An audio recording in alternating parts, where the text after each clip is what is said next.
Alors, lorsque vous êtes sur votre MetaMask, donc vous êtes sûrement sur la blockchain Ethereum, vous pouvez afficher en cliquant ici les blockchains de test et il y a la blockchain Goerli et Sepolia qui va s'afficher. Ce sont des blockchains de test Ethereum qui fonctionnent exactement comme Ethereum mais dont le token ne vaut rien. Par exemple, sur Sepolia, ça sera du Sepolia ETH et du Goerli ETH sur Goerli.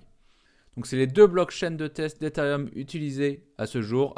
Avant, il y en avait d'autres comme Kovan, mais c'est des blockchains qui ne sont plus utilisées. Donc, je vous recommande d'utiliser Sepolia ou Goerli. Donc là, je me trouve sur ce qu'on appelle Etherscan. C'est le Etherscan de Sepolia. Etherscan, c'est vraiment un scanner de la blockchain. Ça permet de voir tout ce qu'il se passe sur la blockchain.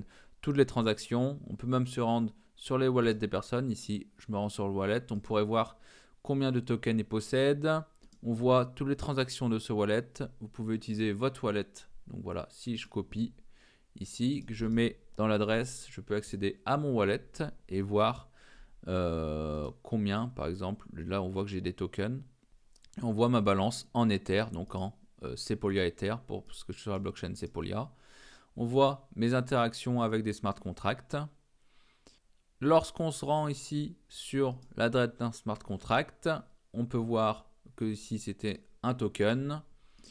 On peut voir les transactions en cliquant sur la transaction H. On peut vraiment tout analyser. Donc c'est vraiment un outil que vous devez vous familiariser avec et tester. Tester toutes les informations qu'on peut récupérer. On peut récupérer le numéro de bloc qui vient d'être miné, etc. Voilà, donc à retenir, les blockchains de test qu'on va utiliser pour ce tutoriel, ce sera Sepolia et Goerli. Alors dans cette vidéo, nous allons voir comment utiliser Remix IDE. Donc Remix IDE va vous permettre d'éditer vos fichiers Solidity, les déployer sur la blockchain et les compiler. Donc il suffit de vous rendre sur ce site-là, remix.ethereum.com. Tout au long du cours, on va utiliser uniquement cet IDE pour déployer nos smart contracts. Pas besoin d'installer des choses sur votre PC. Utilisez cet outil en ligne qui est très pratique. Alors comment ça fonctionne? Ici, on a plusieurs onglets. Le premier onglet, ce sera l'onglet fichier où on éditera nos smart contracts. Ici, vous avez un onglet Search. Ici, c'est là qu'on va compiler nos smart contracts pour après pouvoir les déployer via le dernier onglet. Donc, je vais vous montrer. Ici, on peut créer un nouveau projet. Je vais créer un projet blanc. Non, on va créer un projet défaut. Voilà, comme ça, on aura déjà le dossier contract. Donc, nos smart contracts vont se trouver ici. Voilà, un smart contract, comment ça se présente? C'est un fichier avec l'extension .sol. Donc, on va créer un smart contract tout simple. Créer un nouveau fichier. Je vais l'appeler hello world.sol.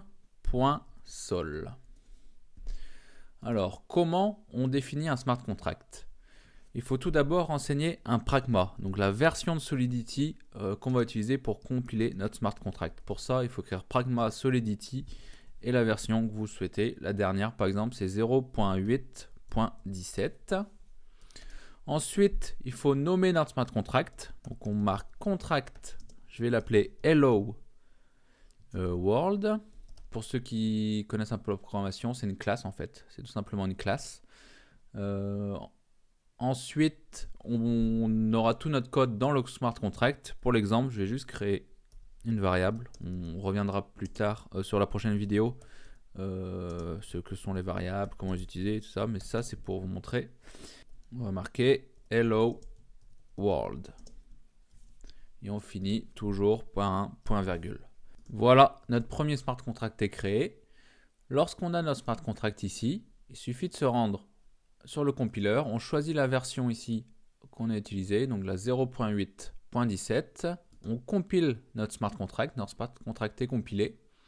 Et pour le déployer dans l'environnement, on va utiliser Injected Provider. Ça, c'est pour déployer notre smart contract via MetaMask. Il trouve notre wallet connecté. Ici, on choisit donc le smart contract, c'est le Hello World. On clique sur Deploy et la fenêtre, la pop-up MetaMask va s'ouvrir. On confirme. Et lorsque le smart contract est déployé, il se trouve ici dans Deployed Contract. Et vous pouvez copier-coller l'adresse du smart contract. Ici, dans la commande, vous pouvez directement cliquer sur View on Ether. Ça va vous ouvrir la transaction du déploiement du smart contract sur Etherscan. On peut se rendre ici. Voilà, on est sur le smart contract qu'on vient juste de déployer il y a quelques secondes. Et on peut interagir avec ce smart contract. On y reviendra plus tard, mais il y a une fonction greet. Donc c'est pour récupérer la valeur de ça. Si on clique ici, on voit bien que ça nous retourne Hello World. Voilà, donc vous savez comment déclarer un smart contract et le déployer sur la blockchain grâce à Remix IDE. Voilà, c'est très simple. Je vais revenir sur l'environnement ici de déploiement. Ici, on a utilisé MetaMask, mais on peut utiliser Remix VM par exemple, London, on s'en fout. Ça va déployer sur une blockchain locale, donc pas vraiment sur une blockchain publique. Ça sera, voilà, donc c'est très pratique, ça n'a pas besoin d'utiliser, parce que chaque déploiement, ça va utiliser des ETH Sepolia. Si on est sur la blockchain de test Sepolia, donc si on veut déployer beaucoup de smart contracts pour tester, on va juste déployer en local. Il n'y a pas besoin d'avoir MetaMask ni rien. On le déploie et ça le déploie automatiquement sur une blockchain en local et on peut tester directement. Donc voilà. Allez, c'est parti, on rentre dans le vif du sujet. Et pour la première vidéo, on va créer deux smart contracts.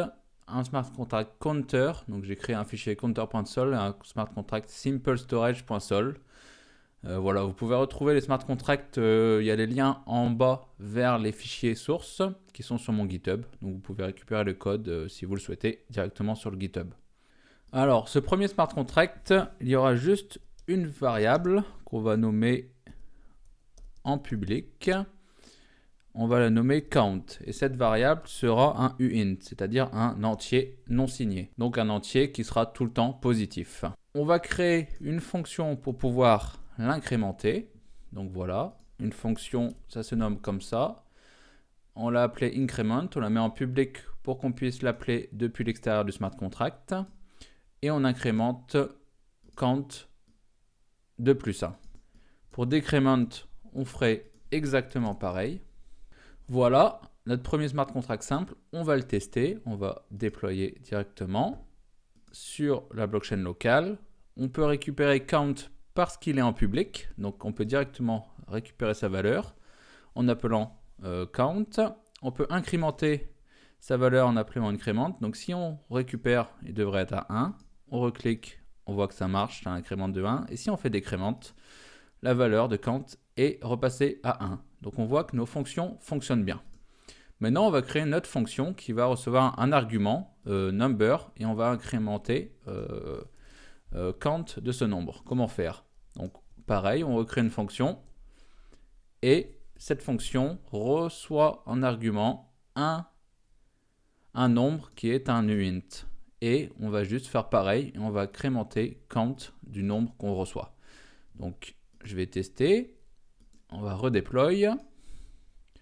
J'ai mal sauvegardé. Voilà. Si je sauvegarde, normalement, ça devrait compiler automatiquement. Je supprime et je redéploie. On voit qu'on a notre increment with et là, on peut passer un argument en plus. Donc, on récupère count, il est bien 0. Et on va essayer d'incrémenter count de 5. Et là, on voit bien qu'il est à 5. Donc voilà comment créer une fonction qui reçoit un argument en entrée. Maintenant, on va voir la notion de public ici. On voit qu'on a public. Donc cette variable est lisible depuis l'extérieur du smart contract. Si on voudrait qu'elle ne soit pas lisible, on ferait un private. On redéploie notre smart contract pour voir ce que ça fait. Et on voit qu'ici, on ne peut plus appeler directement count pour récupérer sa valeur. Elle est privée. Comment faire si on veut pouvoir récupérer cette valeur à l'extérieur? Il faudrait créer un getter. Ce qu'on appelle un getter, c'est une fonction qui renvoie cette valeur. Donc on ferait un get the count. Voilà, une fonction normale qui retourne count. Et là, si on redéploie, on a la get count et on peut récupérer la valeur de count. Si on incrémente, on récupère count. Voilà. En plus de public et private, on a internal et external. Donc internal, c'est des fonctions ou des variables qui sont appelables uniquement à l'intérieur du contrat et external uniquement à l'extérieur du contrat. Public, ça permet intérieur du contrat et extérieur du contrat. Et ici, on voit qu'on a le mot-clé view. Le mot-clé view veut dire que la fonction retournera juste une valeur. Renseigne quelle valeur il va retourner un uint. Et dans la méthode, on retourne la valeur qu'on souhaite. Voilà, c'est tout pour ce premier smart contract. On va maintenant passer au deuxième petit smart contract qui va nous faire apprendre d'autres notions. Alors pour ce deuxième smart contract, on va créer un smart contract qui permet de stocker une valeur et le dernier wallet qui est appelé ce smart contract. Donc on va créer deux variables. Une variable qui a le type adresse, qui est en private, qui s'appelle lastCaller, et une variable de type string, c'est-à-dire chaîne de caractères en private, qui s'appelle lastNote. On va créer une fonction qui permet de set une note. Donc, on va passer en argument de la fonction par un int. Du coup, ça sera une variable string. On va renseigner la lastNote, ça sera la variable passée en argument. Et le lastCaller, ça c'est un petit peu particulier, ça sera le msg.sender. Ça c'est une variable qu'on peut retrouver sur tous les smart contracts qui permet de récupérer l'adresse du wallet qui a appelé cette fonction. Et pareil, on va faire des getters comme les variables sont en private. On va faire un get lastNote et un get lastCaller. Donc on va tester ça. On voit que j'ai une erreur. Ici, quand on passe un string, il faut renseigner le mot-clé memory. Et ici, j'ai une erreur aussi parce que je ne retourne pas un int. Ici, je retourne un string et ici, je retourne une adresse. Et pareil, pour le string, on renseigne memory. Voilà, notre smart contract est prêt. On va le déployer. On va tester. On va essayer de tester. On va regarder. Donc, lastNote, il n'y a rien. lastCaller, il n'y a rien. On va envoyer une note. Ma note. On va cliquer sur Transact et on va voir si la note a été enregistrée. On get lastNote, on voit ma note. Et get lastCaller, c'est le wallet avec lequel j'ai appelé le smart contract. On voit bien que c'est celui-là, 5B. Vous pouvez voir qu'on peut utiliser différents types. Les principaux, c'est uint, int, adresse, string et il y a aussi byte. On peut stocker directement des octets dans des variables. Je vous mets en dessous de la vidéo aussi tous les types possibles. Et la dernière notion que je vais vous expliquer dans cette vidéo, ce sera le constructeur. Voilà, une fonction constructeur est appelée lors du déploiement du smart contract. Donc ici, on peut voir que c'est nommé comme ça. Je me suis trompé, je veux juste mettre un string. Pareil, memory. Lorsqu'on va déployer le smart contract, on va renseigner en plus une note et ça va stocker cette note. Donc comment on fait? On voit qu'ici, quand on déploie, il faut renseigner une note en plus de type string. Donc ma note via constructeur. Je déploie et on regarde. Get lastNote, c'est directement ma note et get lastCaller, c'est l'adresse qui a déployé le smart contract. Donc voilà, c'est tout pour cette vidéo. Je vous fais un récap de tout ce qu'on a vu en bas de la vidéo et on se retrouve pour la prochaine vidéo. Alors dans cette seconde partie, on va voir les structures de contrôle. Donc j'ai créé deux smart contracts, un smart contract si sinon.sol et un smart contract boucle.sol. Alors dans ce premier smart contract, on va voir comment tester des variables. Donc, pour le premier exemple, je vais créer une fonction le million qui reçoit en entrée un uint x et qui retourne un booléen, donc true or false. Et on voudrait savoir si le x en entrée est supérieur à 1 million ou pas. Pour faire, c'est tout simple, on utilise if et else. Donc si x est inférieur à 1 million, on retourne false, sinon on retourne true. Donc on va tester, on va déployer le smart contract, voilà, et on teste, on entre une valeur, on voit que 1 c'est false, et si on met plus de 1 million, ça retourne true. Donc voilà comment utiliser if et else. Bon, pour un deuxième exemple, je vais vous montrer comment utiliser if, else, et il y a aussi else, if. Donc dans ce second exemple, on va en entrée prendre encore un 8x et on va retourner un string. On va en fait prendre le chiffre et le retourner en mot. Donc si x est égal à 1, on retourne 1. Else if, donc sinon si x est égal à 2, voilà, ainsi de suite. Et à la fin, sinon si x n'a rempli aucune des conditions au-dessus, on retourne, ce n'est pas un chiffre, c'est un nombre. On va tester, il faut redéployer le smart contract. On teste le chiffre, je mets 1, on voit que ça retourne 1. Si je mets 6, ça retourne 6. Ici, je mets un chiffre, un nombre plutôt. C'est pas un chiffre, c'est un nombre. Ceux qui sont déjà familiers avec la programmation connaissent déjà if, else. C'est très utilisé et vous allez l'utiliser tous les jours. lorsque vous allez coder des smart contracts. La deuxième structure de contrôle que je vais vous montrer, c'est les boucles. Donc j'ai créé un fichier boucle.sol et je vais vous montrer comment itérer. Pour l'exemple, j'ai créé une fonction qui s'appelle loop, qui prend en entrée un nombre et une lettre. Et ce qu'on voudrait, c'est retourner le nombre de lettres qui est renseigné par le nombre. Donc on va créer une variable intermédiaire word et on va itérer sur le nombre. Pour ça, on fait un for, on initialise une variable i à 0 et tant que i ne dépasse pas le nombre, on fait un i++, c'est-à-dire qu'on incrémente de 1 i. Et on va concaténer la lettre autant de fois que le nombre est renseigné ici. Pour concaténer deux chaînes de caractères, on fait un string.concat. On concate word, donc le précédent word, et on contacte la letter. Et on retourne la variable word. Donc je déploie boucle. On va tester, je renseigne un nombre, par exemple 5, et je voudrais afficher la lettre A 5 fois. Et on voit que ça nous retourne 5 fois la lettre A. On va tester autre chose, 500, non, pas 500, 10 fois.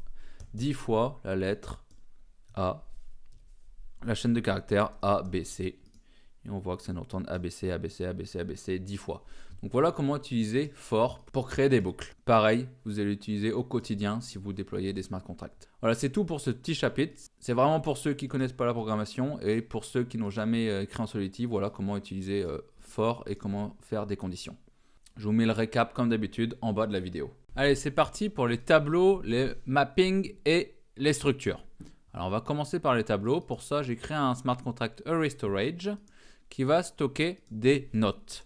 Donc pour ça, on va stocker un tableau de chaîne de caractères. Donc on fait string, crochet, crochet pour dire que c'est un tableau, private vous connaissez, et on va l'appeler allNote. On va créer une fonction qui permet d'ajouter des notes à ce tableau. Donc pour ça, ça prend en paramètre donc des notes de type string, et on va au niveau de la variable allNote push dans le tableau note. Donc ça va rajouter un string au tableau. Donc si c'est la première fois que j'appelle, allNote crochet crochet de 0 vaudra ce que j'ai appelé ici. Et ainsi de suite. Parce qu'un tableau commence toujours à l'index 0. Si on fait un getNote, on passe l'index en paramètre et on retourne allNote de l'index. On va tester. Donc je sauvegarde. Ça compile, je vais déployer le smart contract, on va créer une note, note 1, créer note 2, et on va essayer de voir si getNote de 0, ça retourne bien note 1, getNote de 1, ça retourne note 2, et si on teste getNote de 2, la fonction se reverte, donc ne passe pas. Donc voilà comment fonctionnent les tableaux en Solidity. Maintenant, on va voir les mappings. Donc pour ça, j'ai créé un smart contract whitelist, donc qui servira à whitelister des adresses. Donc comment fonctionne le mapping? Pour ça, on va créer donc grâce à mapping, un mapping de type adresse jusqu'à bool. Donc un mapping contient deux valeurs.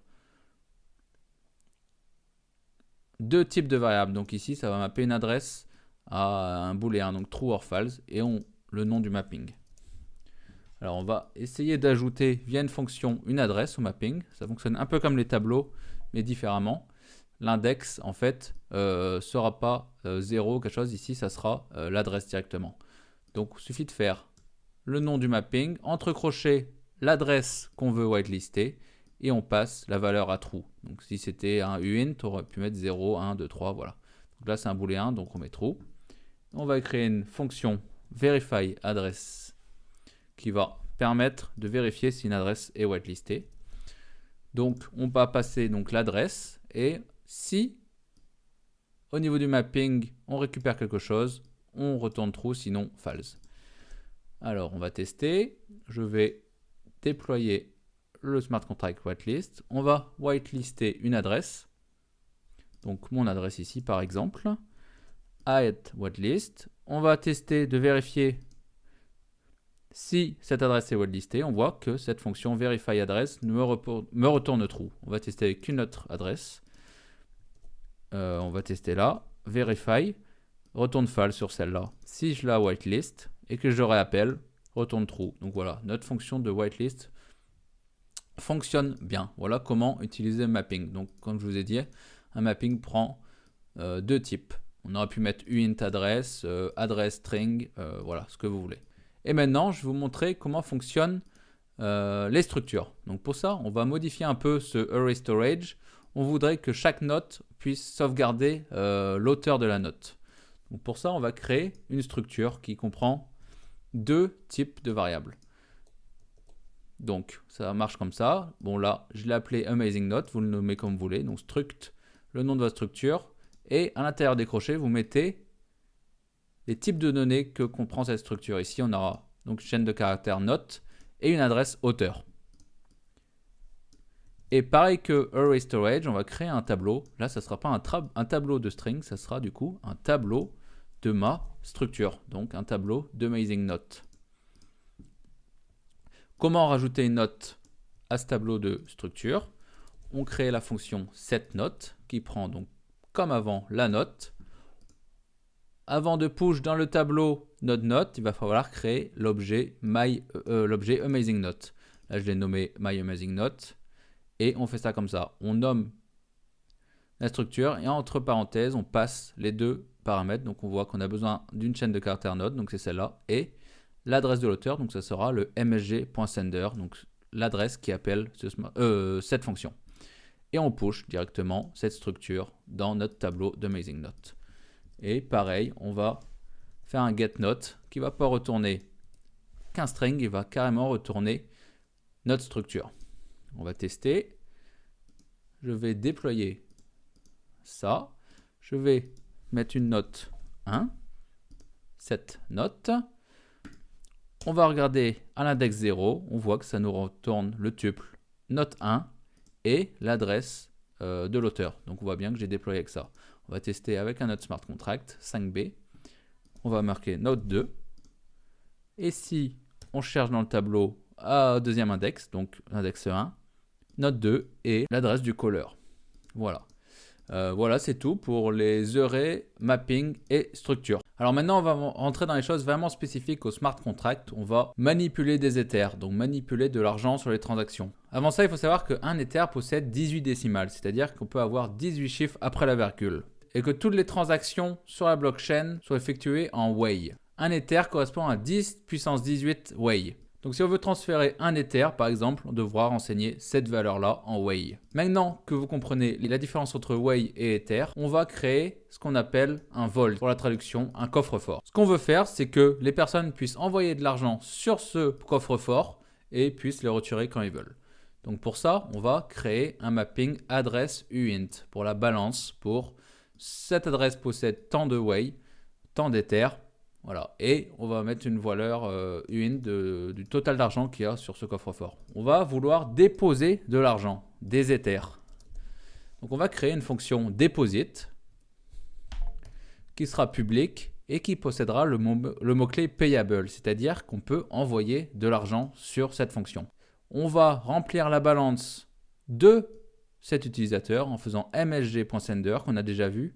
Et là, il y a quelque chose de nouveau, il y a le msg.value, c'est-à-dire le combien de Wei il a envoyé en appelant cette fonction. Donc on va incrémenter sa balance et on va incrémenter aussi le total deposit. On veut pouvoir withdraw, c'est-à-dire récupérer l'argent qu'on a mis sur ce coffre-fort. Donc on va renseigner le montant. On va donc déduire la balance de l'utilisateur, déduire le total deposit. Et là, pour envoyer l'argent à l'utilisateur, il va falloir faire comme ça. Payable entre parenthèses, l'adresse où vous l'envoyez, les Ethers. Donc c'est le msg.sender. Point transfert, le montant que vous voulez envoyer, donc c'est le montant qui renseigne ici. Donc là, il va pouvoir récupérer son argent grâce au withdraw. Et on a vu que ici, c'est en private, donc on va devoir faire un getter qui nous renvoie la balance d'un utilisateur. Donc avec ça, on va pouvoir tester. Je vais déployer le vault. Je vais essayer d'envoyer de l'argent sur ce vault. Pour ça, je vais appeler la fonction deposit et il faut renseigner combien d'argent on veut envoyer. Donc en Wei, par exemple, je vais envoyer un Ether. Donc je prends la valeur en Wei, je remplace en Wei, voilà, avec cette adresse. Je fais un deposit Voilà, la fonction est bien passée. Si je fais un get balance, il va me retourner combien de way j'ai sur ce coffre-fort. Si je change d'adresse, je fais un get balance, il me retourne 0. Donc je retourne ici, et imaginons que je veux récupérer 0,5 Ether, donc 0,5, ça fera ça en way. Donc je vais faire un withdraw de ça, je vais renseigner le withdraw, bam, je fais un get balance, on voit que mon get balance est descendu, et j'ai récupéré mes Ethers. On peut regarder le total deposit, on voit ici, on va refaire avec un autre wallet, par exemple un wallet qui a 100 Ethers, là, un wallet de test. Je vais envoyer 10 Ethers, je dépose 10 Ethers, deposit, le total balance a augmenté, on voit que j'ai moins de 10 Ethers, j'avais 100 au début, je suis descendu à 90, get balance, on voit que j'ai mis 10 Ethers, et je vais pouvoir les withdraw, je vais re-withdraw mes 10 Ethers, on voit que je les ai récupérés, et que ma balance est retombée à 0. Voilà, donc on a créé un petit coffre-fort. Voilà comment on manipule les transactions donc avec des fonctions payables. Petite dernière chose, il y a une fonction par défaut sur les smart contracts qui est le resave. On avait déjà vu le constructeur et ici on a un resave, donc c'est-à-dire que si les gens envoient de l'argent sur ce smart contract sans appeler aucune fonction, cette fonction va être appelée. Donc on veut que ça fonctionne comme un deposit. Donc si quelqu'un envoie de l'argent, ça va appeler deposit, ça va fonctionner comme un deposit. Voilà, c'est tout pour la notion de way et de transaction sur les smart contracts. Dans cette dernière partie, nous allons voir la gestion des erreurs et les événements. Deux choses très importantes dans les smart contracts. Alors j'ai repris le volt de la vidéo précédente, je l'ai renommé en full volt et le smart contract aussi en full volt. Et on va voir comment l'améliorer. Alors ici qu'on voit dans le withdraw par exemple, on ne vérifie pas si la personne possède bien ce montant-là. Donc, il peut potentiellement récupérer de l'argent qu'il n'a pas déposé. Pour ça, on pourrait faire un if ici, tester, mais il y a beaucoup mieux. Il y a le require. Il faut toujours utiliser des require pour restreindre l'accès à certaines fonctionnalités. Donc, ce qu'on voit, on peut faire un require, entre parenthèses. Ici, c'est la condition à remplir et le message d'erreur si la condition n'est pas remplie. Donc, la condition à remplir, c'est que le montant soit inférieur ou égal à la balance de l'utilisateur. Si l'utilisateur ne possède pas ce montant, donc la fonction sera revert avec ce message d'erreur. Pour le deposit, on pourrait faire aussi par exemple un require, dire qu'on doit déposer au minimum un Ether. Comment on ferait? On ferait un require de message.value doit être supérieur donc en way à un Ether. Et si ce n'est pas le cas, on affiche minimum un Ether. Donc on va deploy, on va tester ça. Je vais tester de déposer, on va dire 0,5 Ether. Donc ça correspond à ça en way. Si je fais value et un deposit, on voit que c'est revert et on voit le message d'erreur ici, minimum 1 Ether. Je vais essayer avec 5 Ether. Je me suis trompé. On peut modifier ici, c'est plus simple. Donc je vais envoyer 5 Ether. Deposit et on voit que c'est passé. Pareil pour le withdraw, on va essayer de withdraw plus que ce qu'on a. Donc, on va essayer de withdraw 10 Ethers. On a déposé 5 Ethers, on va essayer de withdraw 10 Ethers. Et on voit, revert pareil, wrong withdraw amount. Donc voilà, les requires très importants à connaître et à utiliser. Maintenant, on va voir les événements. Les événements permettent, lorsqu'une fonction est terminée, d'envoyer un événement sur la blockchain. C'est très important lorsque vous déployez les smart contracts proprement. Car par exemple, les applications se basent sur les événements pour voir si la fonction a bien été exécutée. Donc comment déclarer un événement? Il faut tout d'abord, en haut du contrat, déclarer qu'un événement est possible. Le nom, c'est deposit et qu'il faut passer une adresse et un uint. Donc en fait, dès qu'on va faire un deposit, un événement va être déclenché sur la blockchain. Et pour émettre cet événement, c'est simple. On fait un emit, le nom de l'événement, ici, et on passe les valeurs qu'on souhaite. On pourrait faire pareil pour le withdraw. On fait un événement withdraw. On fait un emit, ici, du withdraw. Et on va tester ça. Donc, je supprime ça. Je réactualise. je déploie le nouveau smart contract et on va faire un deposit, par exemple là au pif, un Ether, 10 Ethers. On dépose et on voit ici, là on voit rien, mais si on déploie, on voit que l'événement deposit a été déclenché avec la valeur, voilà, l'adresse de l'envoyeur, combien il a envoyé. Donc cet événement va être envoyé sur la blockchain et la DApp va pouvoir récupérer cet événement. Donc c'est vraiment utile pour le développeur qui développe l'application qui utilise le smart contract. Pareil pour le withdraw, on va withdraw un petit montant, voilà, et on voit ici l'événement withdraw a été déclenché. Voilà, c'est tout pour cette partie 1. Vous avez les bases de Solidity, assez de bases pour pouvoir créer votre propre smart contract, des smart contracts assez compliqués. Donc on se retrouve tout de suite dans la partie 2 pour voir des smart contracts vraiment utilisés sur la blockchain. Alors sur Ethereum, nous avons ce qu'on appelle des EIP, les Ethereum Improvement Proposal. C'est toutes les évolutions d'Ethereum proposées par la communauté, acceptées ou non. Donc IDEA, Drive, Review, voilà, toutes les étapes d'un EIP. Vous pouvez retrouver les catégories ici sur le site des EIP. Et ce qui va nous intéresser, c'est les ERC. Ce sont des standards sur la blockchain Ethereum. Donc on peut retrouver le ERC20 que beaucoup de gens connaissent, donc un token tout simplement. Si on clique ici, on a toutes les infos. On peut retrouver le code de ERC20 fait par OpenZeppelin ici, ou par consensus ici. Si on va là, on a le code. Donc vous pouvez récupérer ça. Donc vous pouvez récupérer des ERC pour les NFT, ça sera 721. Vous cherchez 721, voilà, non fungible token, NFT. Il y a tout un tas de standards, donc vous pouvez récupérer facilement des codes standardisés. Donc vous êtes sûr qu'il n'y aura aucune faille, aucun truc bizarre. Flash loan, voilà. Donc c'est très utile. Vous allez sur ce site et vous allez dans ERC et vous avez tout un tas de fait par catégorie, review, last call, final. Voilà. Voilà, c'est tout pour cette partie. Dans la prochaine partie, on va directement attaquer le RC20, comprendre comment il fonctionne et comprendre comment l'utiliser. Alors dans cette partie, je vais vous montrer comment trouver le code Solidity des projets. Alors si vous suivez un projet, vous avez sûrement l'adresse du smart contract. Donc vous pouvez mettre l'adresse et vous allez tomber. Là, je vais marquer voilà, un projet. Vous pouvez chercher un projet aussi sur Etherscan. Voilà, je vais prendre celui-là. Et dans l'onglet Contract, vous aurez le code du smart contract. Ici, on peut voir qu'ils utilisent un proxy. Donc, ce n'est pas réellement le code de ce projet. C'est juste un intermédiaire, les proxys. Et comment trouver le code? Il suffit de se rendre dans Read as a proxy. Et ici, vous avez la réelle implémentation derrière. Et tata, là, on a le code de ce projet, du smart contract ici. Voilà, donc si vous avez directement l'adresse dont vous souhaitez connaître le code du smart contract, vous pouvez la renseigner sur Etherscan si c'est sur Ether, BSC Scan si c'est sur la Binance Smart Chain, etc. Un autre moyen aussi de trouver des projets et de trouver leur code, vous pouvez vous rendre sur Dex Screener, aller sur la blockchain de votre choix, on peut se rendre sur la BSC par exemple.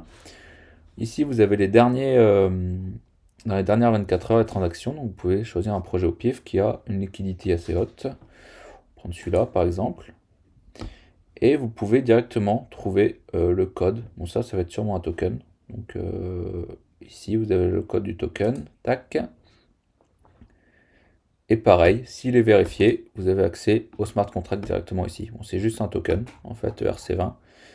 Mais d'autres projets, ça peut être autre chose. Donc voilà, vous pouvez récupérer le code des smart contracts avec cette technique sur les Explorer, BSC Scan ou Etherscan et trouver des projets voilà, sur Dex Screener sur chacune des blockchains.